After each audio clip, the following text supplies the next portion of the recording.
What's up, FJ Nation? You're listening to Forum Junkies, the program that promotes your anguish and feeds on your sweet, delicious tears. I'm your host, Spiritus. With us again this week as a special guest host, Slayer Pixelated Dragons, Jack of all trades, master of all, Huck. And joining me as always, the ferocious feral, the bear that bears all, the man who put the rage into the rage bar, Darksend. On this week's episode, we'll be highlighting interesting posts made on WoW forums from across the internet on subjects including, should WoW have alternative guild political systems? Should the shared 10/25 player raid lockout be lifted? Do melee get the short end of the stick in raiding? And what kind of raider are you? But first, I want to invite you to like us on Facebook at facebook.com/forumjunkies. Follow us on Twitter at forumjunkies, all one word. Add us on Google+, and sub to Forum Junkies on iTunes. Also, if you've read a post you'd like discussed, or have general comments or suggestions, send us an email at forumjunkieswebcast@gmail.com. Again, that's forumjunkieswebcast@gmail.com. Before we get into our post, I'd like to announce the new Forum Junkies YouTube channel at youtube.com/forumjunkies. It's been a fairly popular request from FJ Nation members for the show to have a home on YouTube, and so now it's here. So for all you Android users and YouTube fans, go over to youtube.com/forumjunkies and sub. The first post we're highlighting today comes from Farshot from the official forums, who writes about implementing alternative guild political structures in WoW. Farshot writes, quote, "Should there be an option to convert/make a guild into a democratic guild? For example, the guild would be ran by a group of officers and not one guild master. This group of officers would have to have the same in-game power of a guild master.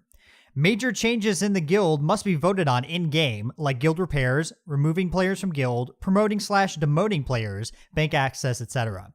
Officers must be elected by guild members. Number of elections can be set between 7 days to 1 year.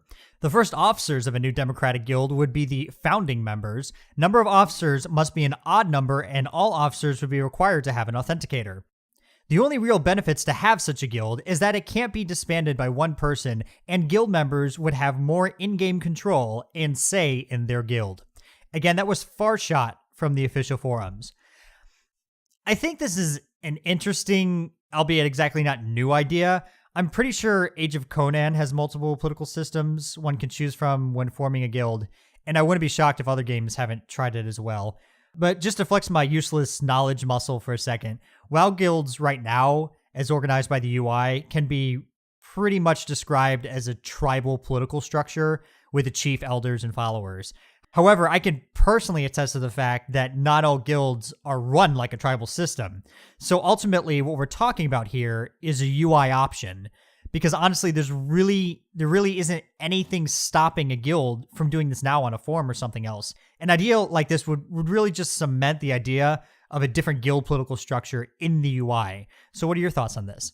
First, I have to point out that once a guild reaches a certain level, and I'm not exactly sure what level it is, I believe it's level 3, no guild above guild rank 3 can be disbanded at all by anybody.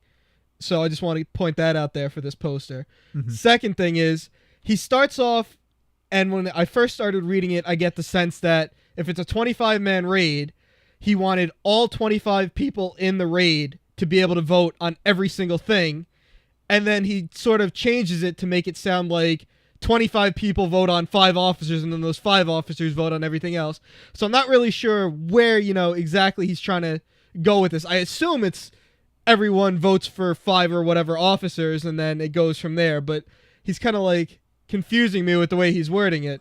Yeah, and remember that a democratic system doesn't necessarily mean a system where everyone in the voting population votes. It doesn't have to be a pure democracy. Well, WoW's population is either 10 to 15 or 25 to 30, so kind of got a smaller pool going there, though. Well, for a raid, but that's not for a guild. I mean, a guild could be infinite, or it could be everyone on the server.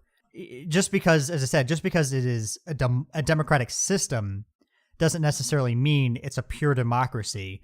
You can have an elected representative, and in this case, officers that you elect, and still be democratic. So I don't think he was really ever saying that, everyone in the guild would vote on things. It was just everyone would be voting for an officer pool, which then would be making those votes for things like vote kicking or whatever.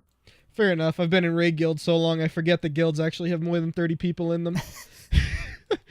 Anyway, to to answer his question, don't most guilds do that anyway? Only one guild I've ever been in has been the GM has all the power and unilaterally makes all the decisions. Every other guild I've been in, every single officer has the exact same powers in practice. Maybe not in actuality because of the UI, but in practice, every single officer of every guild I've been in has had the exact same powers as the guild master. So this basically comes down to a UI feature that a small minority of people might actually use and would probably just be wasted development time. Because in practice, most guilds that I know, successful guilds anyway, already run like this. There are two things that you have to take into consideration whenever you talk about implementing a new political structure with any type, even if it's a country, but we're just talking about guilds right now. What kind of community, what kind of group of people do you have, and what is the amount of those individuals? Are you in a very low-key, calm guild where everybody's basically going to agree anyways, so that even diminishes the purpose of this even more? Or are you in a really, a guild that everyone has their own different opinion, and it's good to have something like this instead of everyone just arguing in Vent, Mumble, Skype, whatever, over this one topic? It comes down to that, and also, how big is the guild? More than just raiding guilds. What if this is a questing or PvP guild? What if, instead of having only 35 to 40 players, it has 200 players? There are things you have to take into consideration before even having an UI option. The UI option would be nice, but it almost not be worth the money they would put into it, because I think it would only affect a very small percentage of the people. Yeah, what I was thinking when I read this was that it could actually invite more guild drama than the current, tribal structure, with, an agreement on the side that we run the guild like this. Having it actually cemented in the game that there is this council of people making decisions, and then, you have to wait till the next time that there's elections to kick them out. To me, that seems like it could actually cause more drama than satiate it. Blizzard also has a habit of forcing things on people. So even a guild like mine that's been around for, 6 years, and the officers have been the officers for those 6 years, and they've never been anything but the officers and no other officers, Blizzard suddenly forces this on them, and suddenly they make a decision okay, that person is getting the staff. All the other casters suddenly decide to vote this officer who's been an officer for 6 years out of that position. First of all, it would have to be an option to say, no, we don't want to use this system, which Blizzard doesn't normally do. They usually force stuff on people. An unstable guild trying to use this would just, maybe they're barely holding it together, but a system like this would just completely destroy it, because you could have 10 different officers over the course of a month. If, the minimum time suggested is a week, you could have 5 different officers a week for 2 weeks, and then, another 5 the next week. In a month, you've got 20 different officers, and that instability just is not good for a guild, even if it is a 100-person guild. I definitely think the notion that something like this could cause guild drama is actually something, now that I really think about it, is something that really could happen, because what's good, and I guess you could also say bad, about the current tribal leader system within a guild is that it really funnels all of the different opinions and even anger or happiness or any emotions. It funnels it all up into one person who is the overlying ruler. What he says is law, what she says is law. With something like this, I would almost think the guild political system, the people running the guild, could even be more frayed than what even some of these tribal guilds are, with the officers not agreeing with the GM, but even more so, and could really explode into a lot of drama. I don't know, maybe I've just known a lot of really nice GMs, but again, I don't know of guilds that where GMs just go, I don't care about what you officers say, I'm doing this anyway. I just don't know where that happens. Maybe I'm just been spoiled. It probably really doesn't happen as much as, as much as we're saying. I'm basically saying in theory, because if there is a GM out there who would say something like that, he's only put people into power who are submissive and agree with him. Okay, the next topic asks if the shared lockout of 10 and 25 player raids should be lifted. Elderin from the official forums made this post on the topic. Elderin writes, quote, I know this probably has been debated to death, but I am more and more against the dual raid lockouts. Given that Blizzard is providing less and less raid content, it would be better if they lifted the dual raid lockout to provide guilds more options. I'll use my guild as an example. We have 2 10-man raiding teams. Pretty soon, we're going to start doing heroic 10-man Fireland raids. However, as a good guild, we have more than 20 raiders to compensate for people who have to miss raids. On occasion, the guild would like to run a 25-man raid so we can work together as a guild. However, with the dual raid lockout, we don't, because we don't want to interfere with our heroic 10-man schedule. Again, this wouldn't be an issue if Blizzard would give more raid content, but since Blizzard has decided to reduce the content, dual raid lockouts is a bad thing. Blizzard, as a general rule, more options for players is better than few options. Again, that was Elderin from the official forums.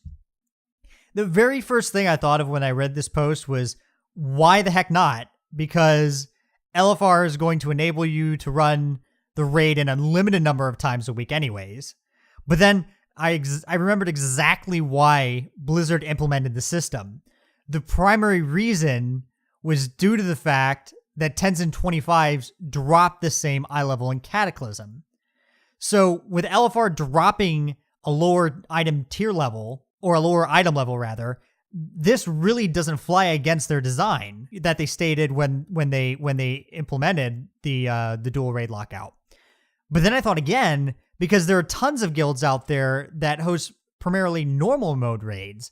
In fact, a majority of them do. So LFR Tier 13 gear already has been announced to be an upgrade to the 4.35 mans, which pretty much says to me that they have to be better than Tier 12 normal. With that being the case, doesn't that make LFR a necessity, quote unquote, for normal mode raiders if they want to improve their performance statistically through better gear?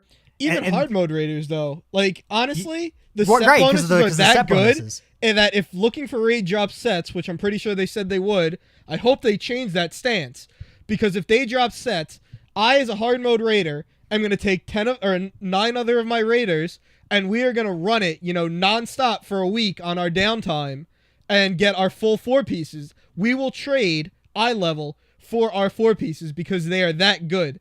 Right. But the question you asked kind of goes against the spirit of the post, I think. So I'm going to quote Kaz for a second and get back to what this poster kind of was channeling here. Kaz said, raid lockouts killed pugging and more casual gaming. You can't be in a hardcore guild and still do 10-mans with your friends.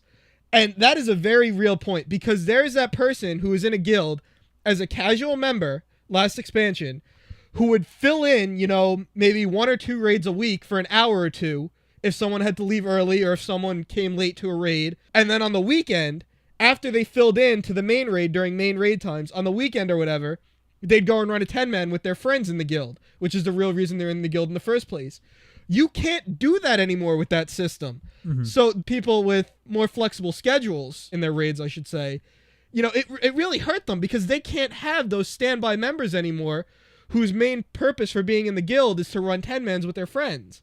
Like, that's a huge deal, I think. And it was something that's been completely overshadowed. And I feel like that's what this poster is trying to channel. Yeah, I think that's what he's trying to channel. And I agree with you that the primary reason why people on the forums wanted raid lockouts was because they didn't want to feel obligated to upgrade their gear. That was one hardcore 25-man guilds were running 3 and 4 10-mans a week. Right. So that was the primary reason why people on the forums gave for wanting the lockout. Now, the reason why Blizzard implemented the system was because they were giving the same eye level of gear and the exact same gear in 10s and 25s. So in essence, they didn't want to basically have the same thing twice. They wanted to say, okay, you're going to do this or that. And, and since they're dropping the same gear, then there's no reason to do that flip-flop. I think that personally that this will happen, that they will lift the shared lock, but it will not be in this expansion. It probably won't be until the beginning of the next expansion. And the reason why is because LFR is coming out. And if there is a shared lockout system, then there's going to be very few people who actually do the LFR and just run the 10s and 25s separate lockouts. they're going to hold down the lockout to make sure a majority of people cannot do it. And then they know that people are going to have to use LFR to get the best gear. So then they're going to write it off as a success, and they're going to go to their investors and say, look what we did with your money. We're making even more money. But, I mean, as sad as that is, everybody knows that that's the way any company would go. They're going to do this. It's at our expense, but what isn't at our expense anymore? This is going to make them more money. This is not going to tarnish their name. The community is going to say this is bullshit, but everybody looking in are going to go, oh, this looks awesome. Yeah, I completely agree. The shared lockouts are just another way to hype up a new feature. Blizzard is going to be like, all right, pat yourselves on the back, guys. People are using LFR.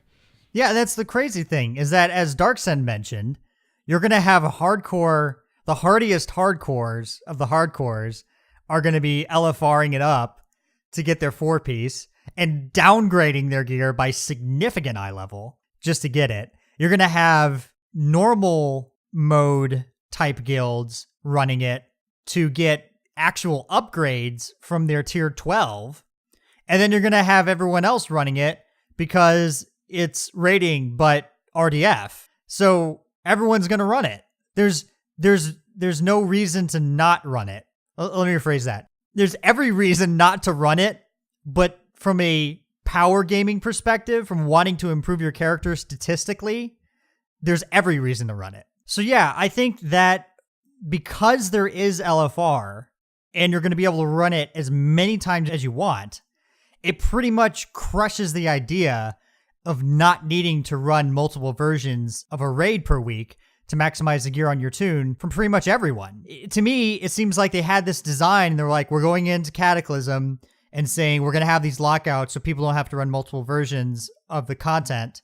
And then poof, at the end of the expansion, here's something that you can do that not only can you run multiple versions of the content, but on one of the versions, there's an unlimited number of times you can run it.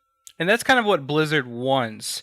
Whenever you talk about basically them locking, keeping the shared lockouts, but at the same time making sure that everyone is going to be running this, they're going to use that as a fallback and say that, well, we really don't see a reason to get rid of the shared lockouts whenever you can just run through LFR.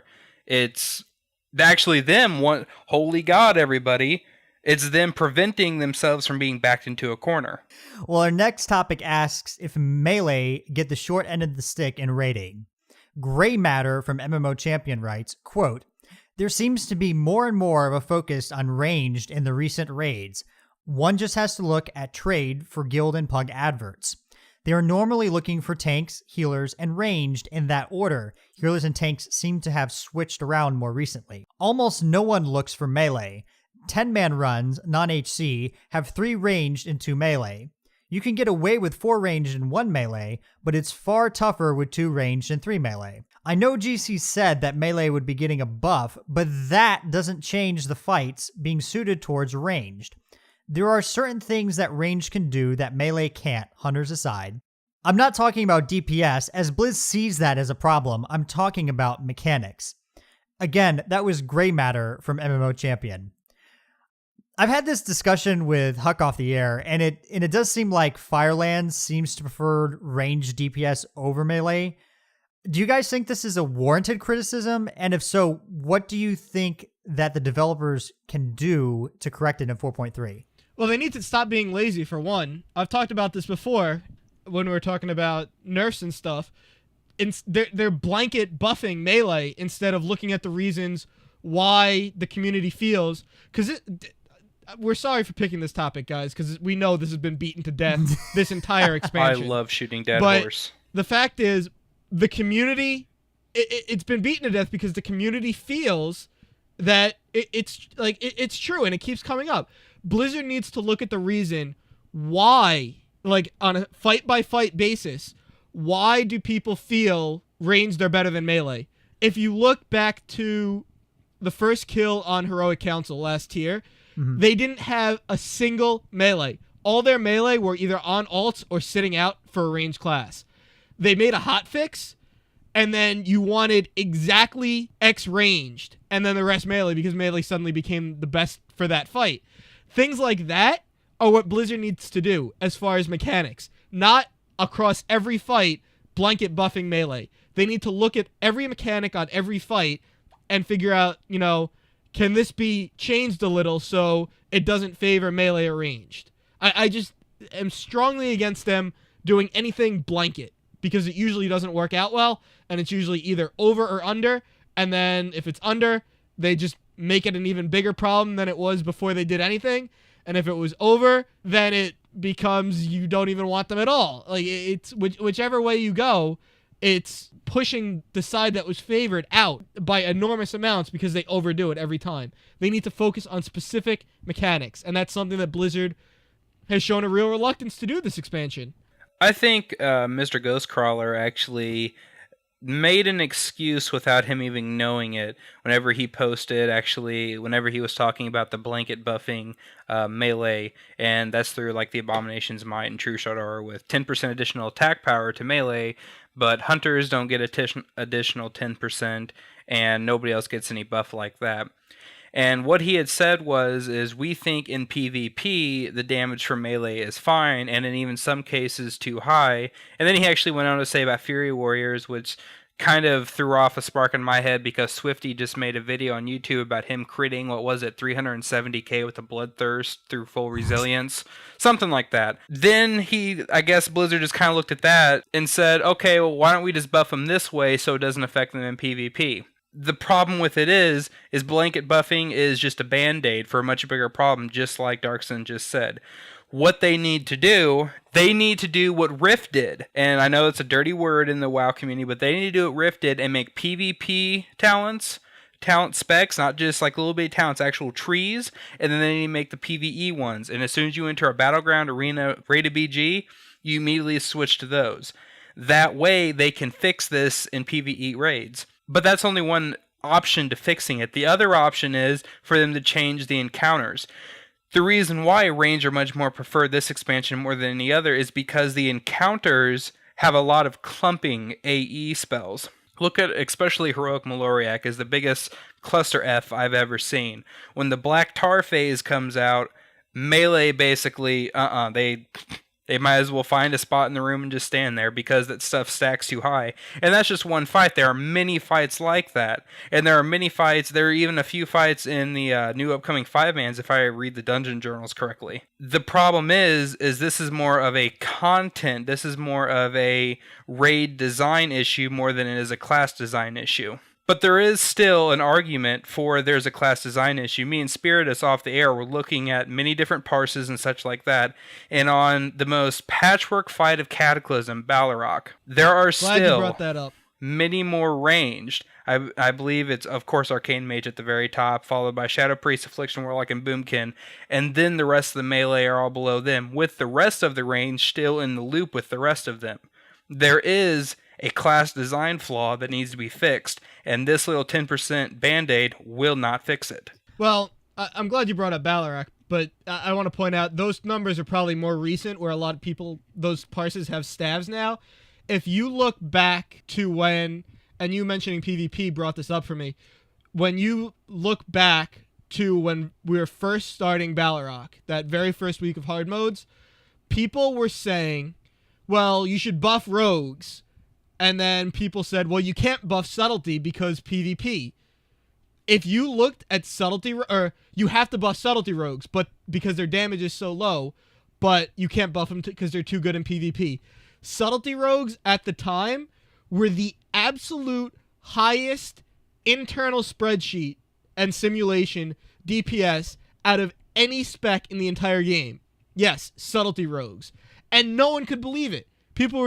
Everyone was accusing Blizzard of saying, oh, you just don't want to buff them because of PvP. But you know what? Look at all the guilds that killed it first. They had stacked subtlety rogues. I mean, I feel like when people say, oh, you're not, or Blizzard says, here are the numbers, people just ignore it and say, no, you don't want to buff melee because of PvP. And people don't believe what Blizzard says about the numbers on their internal tests. Yeah, I think that's definitely true. And to your point, a lot of the reasons why, subtlety, for example, why it doesn't play out into the player base as much, oh wow, this is a really strong spec, is for one, it's a very difficult spec to pull those high numbers out of. So it's no wonder that those numbers are pulled out by, the best of the best, downing the earliest stuff the earliest. But I think one of the biggest reasons why things are so difficult for Melee is the encounter design. And I guess my question to you guys is it better to try to make every fight as fair for both ranged or melee?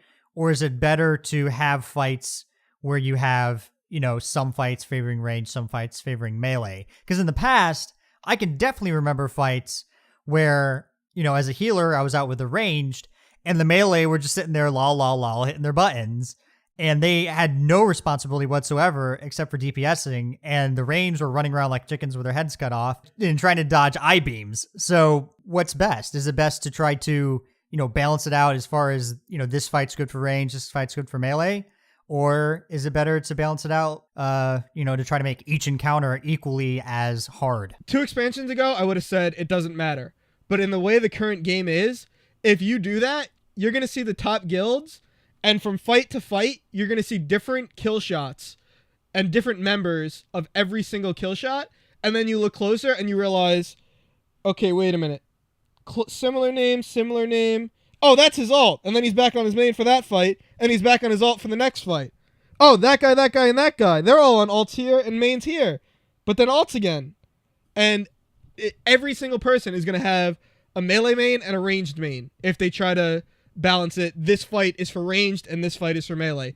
And I don't think that's good for the game.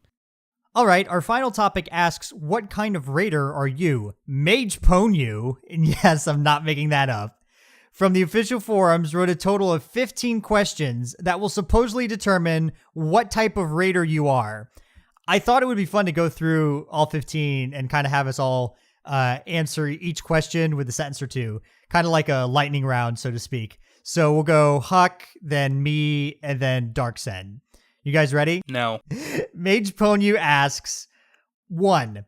Do you prefer long raids, 8+ bosses, or short, 8 or less? Long raids, 8+ bosses. I love the feeling of actually fighting a massive amount of enemies. Yeah, I agree. I like longer raids because it kind of feels like, I'm delving into, the bad guy's lair rather than, his summer home. I like long raids that are split. I liked the side-by-side progression of SSC TK and then Hyjal and then BT.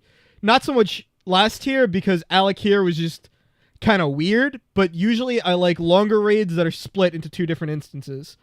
Number 2, do you enjoy instances with lots of encounters between them, more commonly known as trash, or do you like instances like TOC with no trash? I definitely like instances with a good amount of trash, but I like the trash to be dynamic trash. I don't want it to just be like 5 patchworks and then I get to Marogar. No, I want the trash to actually be interesting and fun. I know that's a lot to ask for just trash, but they've done it in the past, especially with ICC right before you get the loot ship. Yeah, I agree. I think ICC had a nice balance to trash. I guess I'll split the baby and say I like that sort of middle road. You would split a baby? What? Your answer surprises me, Spiritus, because I would expect that answer from a DPS, but not a tank or a healer. As a tank, I hate the fact that I can never go AFK on trash, but I'm 3 pulls ahead and I look back and there's still 8 of my DPSers sitting at the boss waiting for loot. No trash, because I can't go AFK like you can. My dirty little secret is that the reason why I like trash is because that's the time I get to DPS. Number 3, do you prefer raids to be easy to start and become progressively harder, or do you like having that relief in progression where you down a really tough boss and then the next one is easy? I definitely like instances where like the first 3 bosses, like let's say there's 13 bosses altogether or 12. The first 3 to 4 are easy, and the reason why I like that is I do believe everyone who plays WoW within reason should be able to go into the new instance and be able to kill a couple things. Yeah, I like the break boss. I think that's good. I like having a boss in there that maybe has some sort of gimmick mechanic that, is interesting and, you can screw up on it, but not loot ship interesting, but like actually have like Dude, that was so fun. What are you talking about? You don't even know. Don't even know. I have it be interesting, but have it be something that is less stressful than the previous boss. I like kind of like what they did in Ulduar, where you got easy, and then you can go two different ways, and one's kind of easy, one's kind of medium, and then you have another boss that's medium, and then you can go one of three ways again, and then it's back to one, and then you can go. So it like where it varies, where you get a couple easy ones, and then an easy and a hard, and you get to choose. So I think the way Ulduar, especially with the keepers, was pretty much my ideal model. Number 4, if you were guaranteed that every member would show up for every raid, 10 or 25 player. I would definitely have to choose 25 man. I think that's just a staple. If you knew everyone was going to show up, why wouldn't you pick 25 man? Yeah, 25 man for me too. It's no question. Yeah, I'm not sure why people would choose 10 man. Honestly. Number 5, if you had a choice to make every item in the instance BOE or BOP, what would it be? I would definitely have to say BOP. I don't see a reason why every single thing that drops should be able to be sold. It would just, first of all, it would destroy the auction house, and second of all, people would have all this gear that they honestly do not deserve. Yeah, I think definitely BOP. There's no question about it. BOP. First of all, I never like BOE to begin with. I've never been a big auction house guru or someone who likes the meta trading game. So BOP for me. And besides the fact it would make pugging so unbelievably terrifying. Only someone named Magepwnyou could expect someone to answer BOE to that question. But that aside, he says every item. I can't even stand that 2 or 3 items are BOE. If it drops off a boss in a raid, it should be BOP no matter what. Number 6, do you enjoy bosses with heavy DPS/healing requirements with few mechanics, or do you enjoy lots of mechanics but easier healing and DPS requirements if handled correctly? I definitely like a happy medium. I know it's not a choice, but I think a fight that is a DPS test, but it's also a stupid test for your tanks and heals, are the best designed fights, and I thoroughly enjoy those the most. I like the second. I like it when the primary focus of the fight is the mechanics and the secondary focus is healing and DPS. I think that is much more dynamic than worrying more about your rotation and pushing HPS than actually doing something interesting in a raid. I like bosses that are heavy DPS and healing requirements and very heavy mechanics. But I'm a sadist, so that's just me. For example, when they put the 15-minute timer on Illidan, that had so many guilds sweating. But even from my guild's first kill, we had killed it in 14 minutes. So I like a lot of mechanics, but I like to be challenged and have to push my buttons while doing it. I don't think you should have breaks. Number 7, you're in a 10-man raid group trying to fill a 10th DPS spot. An equally geared mage and warlock whisper you at the same time. Which do you take? It would definitely have to come down to what the group needs at the time. But if I had to just choose and we had everything, I would probably choose a warlock. I think I would end up picking warlock just because it's a less popular class than mage. So the chances of me getting someone who are, really into their class and does the research on it is probably better if the only thing I have to go on is gear. /tell Magepwnyou, when the raid is over, will you open a portal for us? Answer: yes, I will, but I will click on it and leave the group so no one else can take it. /invite Magepwnyou.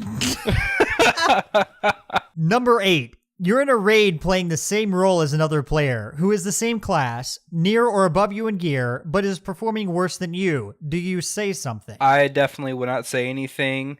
First of all, I would not say anything, period, hateful to the individual. I would ask them more as a friendly gesture. Hey, what are you doing? How you doing it?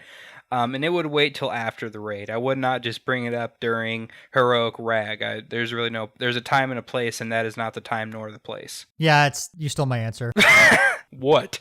Very rarely will I quote lore, but until I put the forum Junkies picture in my signature on TankSpot, my signature on TankSpot had been for the longest time a quote from lore. "You suck, get better." So I'd send him that quote and kick him from the raid. Number 9, a tank and a DPS who both performed their jobs well, both won a mastery/expertise piece with a 40 stam red socket. Who do you think should get it? I think that it's extremely situational. It comes down to who needs it more. If both players are equally geared and they both equally need it, I would say the tank first because they're getting hit in the face the most.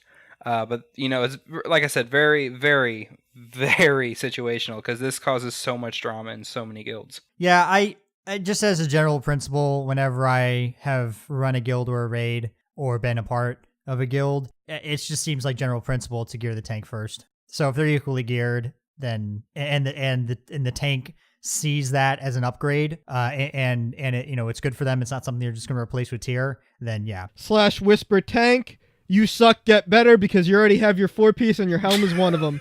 Way to break your 4-piece for a downgrade. Number 10, do you ignore mechanics for the sake of making it easier if the raid will allow it? I.e., do you tank worms on Magma because the healing and DPS requirements to complete the encounter are easy for your group? I definitely stand in fire and die, and then I blame the healers because they didn't heal me through it. No, this is kind of a silly question. I mean, if you answer, I'm going to blame the healers and legitimately mean it, you're not a good raider, and I don't even like you. I haven't met you, and I don't like you already. But then again, at the same time, I was really spoiled in Wrath because I played a DK at the time, and we could just anti-magic shell through everything and just soak deeps. Yeah, I cannot do this. I physically cannot. It's either physically or mentally I am blocked from being able to stand in anything or to ignore a mechanic. I absolutely love brute forcing mechanics, but because we were so overgeared for normal mode Firelands that first week, all having full 372 from the last tier, we brute forced everything, and man, did that hurt us on hard modes. So I don't recommend doing it, even if you overgear stuff. But man, do I love doing it. Number 11, if your lifestyle allowed it, would you raid 18 hours a week for a realm first? No, I would definitely not. I have a life, and I would like to keep it. And I said life, not wife. I'm not there yet. But if I ever do, I would, let's just say in the future, I have a wife, and I would like to keep it.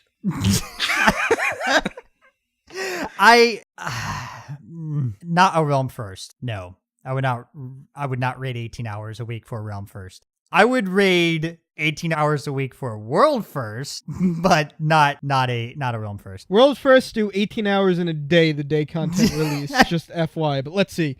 5 to 7, 5 days a week, 25 man. And then back in the old war ICC days, after 25 man, we split into our 10 man and did another, 12:30 to 3:30 in the morning. And then another couple hours on weekends. Probably 40, 50 hours a week of raiding back when I could do 10 mans at the same time as 25 mans last expansion. Granted, Darksend only ran on like 2 showers a month back then. Number 12, a new race perk was just released, enabling a 5% damage, healing, and dodge increase. You dislike the look/lore behind the new race, but you want the buff it brings. Do you pay $25 for the change? Red alert. I think we just heard about the Pandaren new race whenever they get implemented. Absolutely not. This is an argument that's actually beat a lot in forums. Why would you go Blood Elf if Orc has better racials? Well, maybe I like the way the Blood Elf looks. I don't personally, but other people might. I always go with the race, that I like the way it looks. It's never really about attributes for me. If it was actually 5% damage, healing, and dodge increase, and it was not an April Fool's joke, and there was like a court order from Blizzard that, made it so they couldn't change it, I might actually pay $25 for the change. But since I know that if there was such a thing as a 5% damage, healing, and dodge increase on any race, if that ever even made it, to a notepad on someone's desk at Blizzard, it would never make it into anything, long term. So no, I would not waste the money on something that I just know is going to get nerfed. I could never, ever, ever stand looking at that purple troll bat form for flight form. Dear God, whoever design that needs to be fired. Number 13, you're in a 10-man casual guild and some members are fed up with a lack of progression. You're filling your raid spots and you have 2 people wanting the last spot. One person is very nice but doesn't perform well. The other is an elite player who seems to have one objective and one objective only to let you know he's the best. Who would you bring? Once again, situational question. If it's on a very, last night we got the heroic rag down to 2%, his legs were just about to fall off. I would probably bring the person that could really push it. But if it's not, it's just another night of clearing up, I'm going to bring the nicer individual because I'm the kind of person that if you have an ego, I'm going to let you know about it and then I'm going to crush it. What's kind of like the conflict here is first you're in a 10-man casual guild. And then the second part is with members who are fed up with a lack of progression. So, I mean, you kind of knew what you were getting into when you joined the 10-man casual guild. But if I was trying to make that step into being a not 10-man casual guild and into a more of a 10-man progression guild, then maybe I do bring that guy just to kind of light a fire. I bring the guy who thinks he's better than me. And then after the first fight, I link him the damage meter where he's 10th below the tanks and the healers. Number 14. Do you enjoy long fights or short fights? I enjoy long fights. The reason why I enjoy long fights is because I don't, I want to go through these 5,000 mobs and get to the boss and then I hit him once with my sword and he falls over and loot drops from the sky. I want long fights that feel epic. I like long fights, like Murmuron long, but not Heroic Rag long. Heroic Rag is awesome. You can watch a movie in that time, dude. I like long fights, but there needs to be an F5 button in WoW. FFS. I mean, come on. I like long fights the problem with long fights is when you're progressing, if you can beat phase 1, and then once you beat it once or twice or a few times, minus the random tank death from WTF what just hit you, and you could consistently get back to the later phases, then long fights. But a fight like Heroic Rag, it's so RNG that you can get to 5% in phase 4 3 or 4 times, and then not get back there for the next 3 days of progression because you're wiping in phase 1 and 2. So long fights with repeatable early phases. Last and final question, number 15. Would you join a raid with constant progression if a requirement to join was you had to pass on all the loot? If they're going to carry me through everything, I suppose I would. But at the same time, I'm a person that thinks loot's important. Although I will say, if you're a fresh member of a guild, don't expect to get any loot. So I don't know. I guess no. If I was in a guild that had constant progression and they were good enough to do that, and they thought my gear was good enough to be a part of that team, then why do I need the gear if I can do everything and perform my role well? So yes, absolutely, I would do it. First, since this is the last question, I just want to say, I looked on Armory. There are 12 characters named Magepwnyou on Armory, on the US Armory anyway. 10 mages, a rogue, and a hunter. Rogue and hunter? What? Seriously? Arcane Shot's close enough, bro. But to the question, when I joined the guild I'm in now, it was group loot on everything except bosses. As an app, I wasn't allowed to roll on Marks of the Illidari or gems on trash. And people's off-specs, even though I was a tank, had higher priority on loot than me. And I only got loot if everyone passed on it. And I happily joined that guild because I knew it would be a progression guild and I knew I would be happy there. And I'm still a member of that guild 3.5 years later. So as an app, you should expect to get absolutely nothing and love it. Okay, so we've answered all the questions, and I've tallied up all of our answers. Ooh, tell me. Oh You my guys God, kind of let ready me to know. hear what kind of raid you are? What kind of raider am I? Yeah, well, too bad, because Magepwnyou never included an answer key. Typical Magepwnyou. We got pwned. Those elusive We mages. totally did get pwned. Those elusive mages trolling Seriously, us man. with their frost novas and rings of frost and a bunch of trolls. I don't like them. Nerf them. Nerf Well, that's all the time we have for this edition. You've been listening to Forum Junkies with your guest host, Huck, Darksend, Work this time. and of course, yours truly, Spiritus. Remember to like us on Facebook and follow us on Twitter, as we will every week. We end our webcast with a segment we like to call Cool Story, Bro. Who bleepin' cares? Just read all these posts. You guys are bleepin' nerds. Get a life and stop thinking about others' success and trying to claim it as your own with bleepy witty comments. I'll bleep and destroy all of you bleep heads. Get lives, take a shower, and go outside and meet people. Real people. Guarantee if you do, you'll hate WoW. For those of you who have friends and still play this, which is rare, you're an idiot as well. And your friends laugh at you because you play this. Most of you don't even tell your so-called friends that you play this, which makes you even more of a bleepy. Who will down heroic Deathwing? Who bleepin' cares? You deserve a beating for this stupid question. MMO Champion. MMO Champion.